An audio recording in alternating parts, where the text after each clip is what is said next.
Well, if I haven't made it abundantly clear, I am a wrestling fan, and this is the Geek Protagonist. This is a another RIP. This is for John Francis Walker, aka Mr. Wrestling number 2, passed away at 86. Um,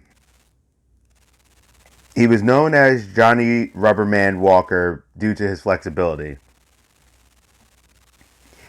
And he did very good taking over for the original Mr. Wrestling. And after a point, he retired in 1964.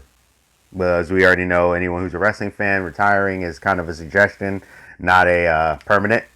1967, or I should say a break, not permanent. 1967 to 1972, he came out and used the name the Grappler, and I think that's when he started wearing the mask. He was doing an independent circuit and gained a lot of notoriety.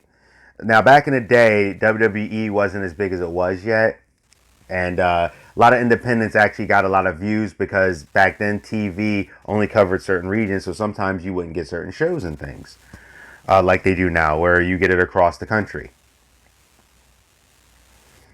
Um, Now, he went to, while he was being semi retired, he was running a gas station. He was the protege,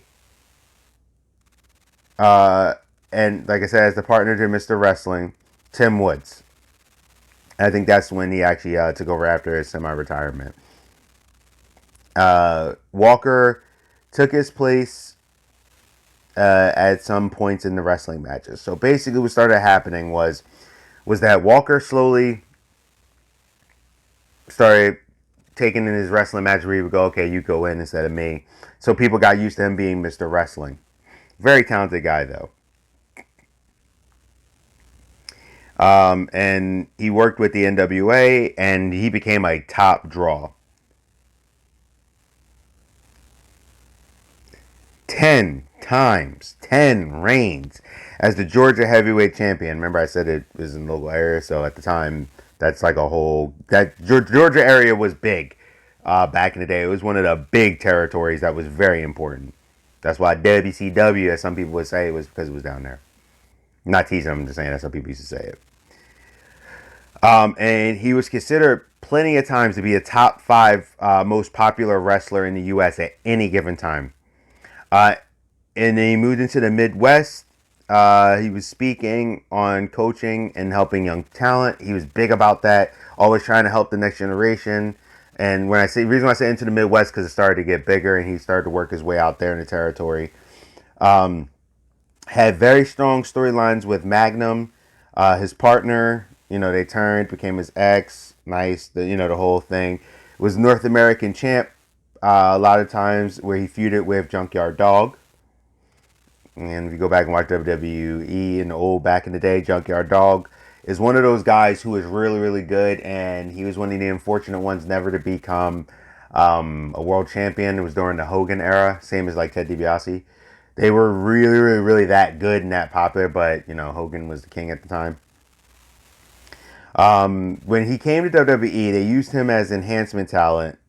Uh, he, he worked as enhancement talent in WWE. He worked through from like 86 to 90. The enhancement talent means you make the guys look good. Sometimes you get victories, but for the most part, you're kind of just making those guys look good because you're a legend. And after he left WWE, he started feuding with Johnny Stubb. And he kind of did his stuff back in Independence. Still pretty popular. But 2007, he retired at age 73 with Mr. Wrestling number 3 in a tag match. If you didn't know who that was Steve Corino. Uh, and from there, he actually kind of stayed retired. He would do like appearances and stuff, but nothing big after that. It was really more of his real retirement. So he lived for a while, after he's done for the most part with wrestling. Like I said, he passed away at 86.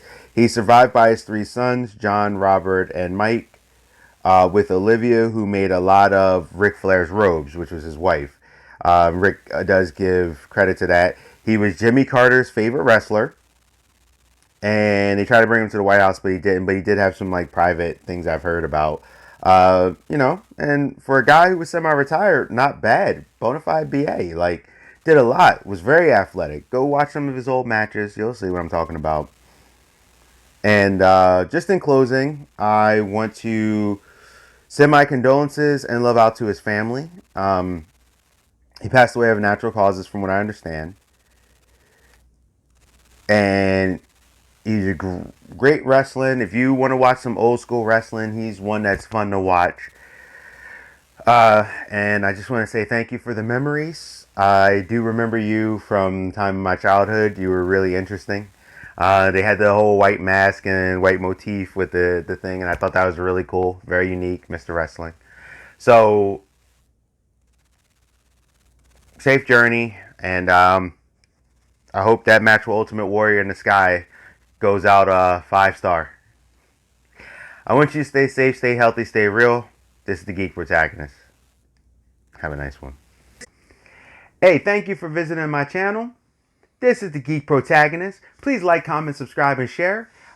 Please, it'll really help me out in the channel if you actually share these videos. If you like what I'm doing, please hit that bell notification. Hit it, click. This way you won't miss any of my videos. Also, there's a thing on there that says personal and all. Hit the all. This way you'll get them every time for the notifications. I'm trying to, grow, trying to do commentary about what's going on. And I want to thank you again. Stay safe, stay healthy, stay real. This is the Geek Protagonist. I'm out, and I'll see you.